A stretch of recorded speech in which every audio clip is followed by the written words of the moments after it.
Thiruchitrambalam. Viranminda Nayanar. Merits accrued over several lives fructify into pure love for Shiva's feet in the present life. Shiva Bhakti frees one from the grip of the tiger claws of the world. Devotion to the servitors of Shiva is an ineffable means for the purpose. The wise proclaim that serving the devotees, who are the reflections of Shiva, would be more efficacious and expeditious in granting boons. Satsanga with them by way of meeting, talking, and worshipping rids one of sorrow. I shall presently illustrate a notable example in this context.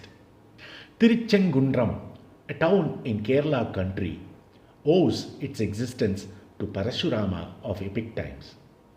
Dwelling therein was an altogether unique servitor of Lord named Viranminda and belonging to the working class.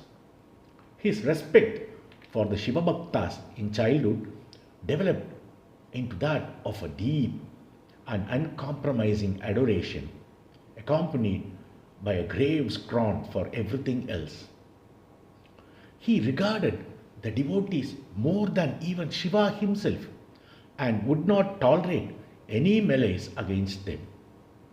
He took upon himself their safety, protection, and dignity, and always carried a battle axe to aid him in his service.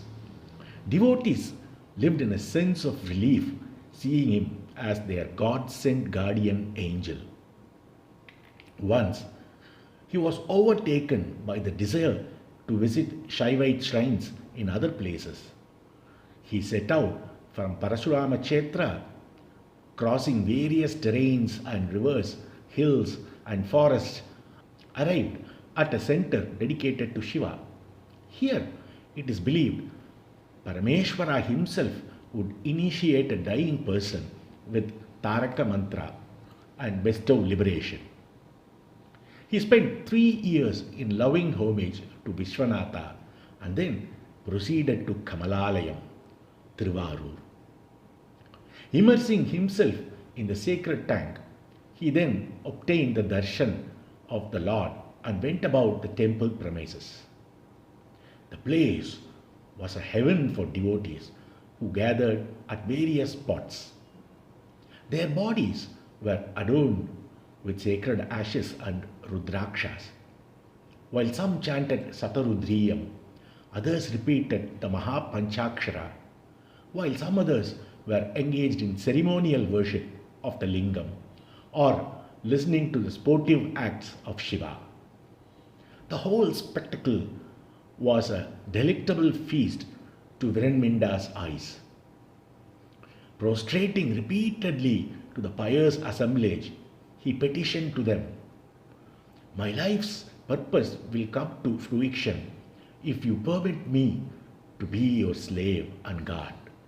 Thus, with their approval, he spent 12 years in a diligent and one-pointed service of the Blessed Ones. Once he chanced to see Sundara, the devotee friend of Lord Tyageshwara. As per the Lord's wishes, Sundara ever sported the bridegroom's attire, even while visiting Tyageshwara temple. Knowing his true nature, the citizens were not offended by his appearance and revered him as one accorded with a special privilege by the Lord himself.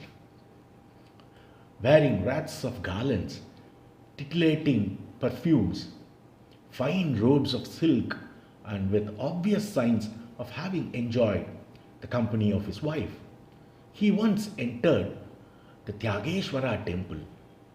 There, the pious assemblage, whom he paid ceremonious homage, avidly received him. Later, he went near the sanctum, paid respects to the Lord, and squatted there in sweet thought of the gracious deity.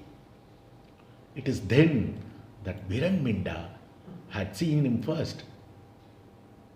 In all appearances, Sundara seemed to him like a voluptuous rake finding piety and special relationship with the Lord. In a fit of rage, he lifted his weapon to punish the offender. Sundara, escaping his stroke, quickly leaped into the sanctum, shut the door, and sought refuge with the Lord. For Viranminda, Sundara's barging into the sanctum was an act of outright sacrilege of unpardonable dimensions. He shouted in great wrath, "How dare you desecrate the Lord's prestige? You fake Brahmana, wearing the sacred thread for show. I shall not leave this spot unless I see you dead." At this, the Lord's voice addressed him thus: "Sundara is in my protection. Your anger is baseless." Quick came the retort: "It is clear you are promoting his audacity. Henceforth, I need to use my own discretion with regard to your devotees." Then he yelled from outside and demanded Shiva to relinquish the criminal. At this, the Lord, who was ever sympathetic to his devotees, withdrew his presence from the lingam and exited from another door, retreated to the northern quarter of the precincts. Now, Viranminda, in great disgust, cursed all those who used the main door to the sanctum would suffer dire consequences. He declared that the image of the temple of the Lord were tarnished and there was no benefit of staying there, swearing that henceforth he would have nothing to do with them. He dashed out, deserting the place. He lived in another Shaivite center and continued his services there. Daily he worshipped the local devotees and those visiting from outside. As he washed the feet of each devotee before feeding them, he would inquire where he was coming from. If perchance the answer was Kamalalayam, he ruthlessly severed the devotee's feet with his axe. To avoid this, his wife had to warn the visitors in advance not to mention that name in his presence. Once Tyageshwara himself came from Kamalalayam to partake his fare. Could it be to taste his food or his wrath? As usual, Viranminda's noble wife warned him of the impending peril. Tyageshwara, who appeared as an ascetic, refused to utter a lie, even if it meant loss of his feet or life. It is preferable to attain death by the devotee's hand, which is only auspicious, than to resort to falsehood for retaining one's life, he said firmly.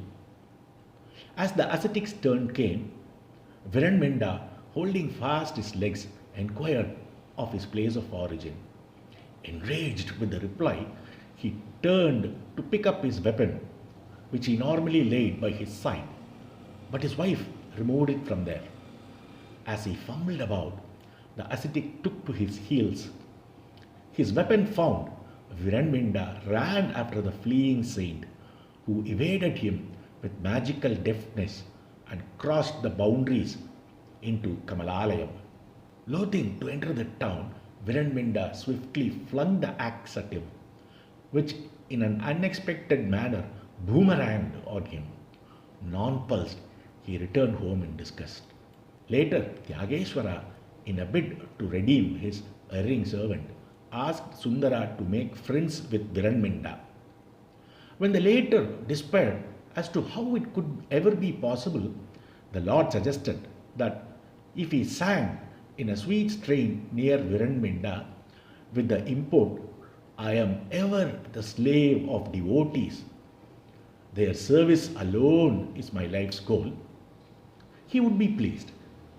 As the Lord bade, Sundara stood near Viranminda's house and sang forth, "Wearing on my head the dust from the feet of the Lord's devotees, I shall cross over the sea of dark ignorance." Soon a huge crowd gathered and, moved by the theme of the song, approached Viranminda cautiously and explained to him Sundara's true piety and his sense of servitude to the devotees. The pacified Viranminda now reached Sundara and seeking pardon became friendly with him, even swearing eternal friendship. The all-knowing Maheshwara, director of all acts, appeared there in all his glory. Seated on the sacred bull, which looked like Kailasa itself, he spoke to Viranminda. Your steadfastness in vow is remarkable. I am pleased with your incomparable love and your care for my devotees. Embracing him with a gleaming side glance, he scotched all his shortcomings and blessed him with Sarupya Mukti. Tiruchitram. About 6 kilometers north of Thiruvarur is a small village called Vandampalai. It is here that Viranminda stayed when he was upset with the Lord Tyagesa for not punishing Sundaramurti Nayanar, as he did not respect the Shiva devotees then. The Lord later visited this place in the guise of a devotee and appeased Viranminda's anger and blessed him. This is also the Mukti Sthalam of Viranminda Nayanar.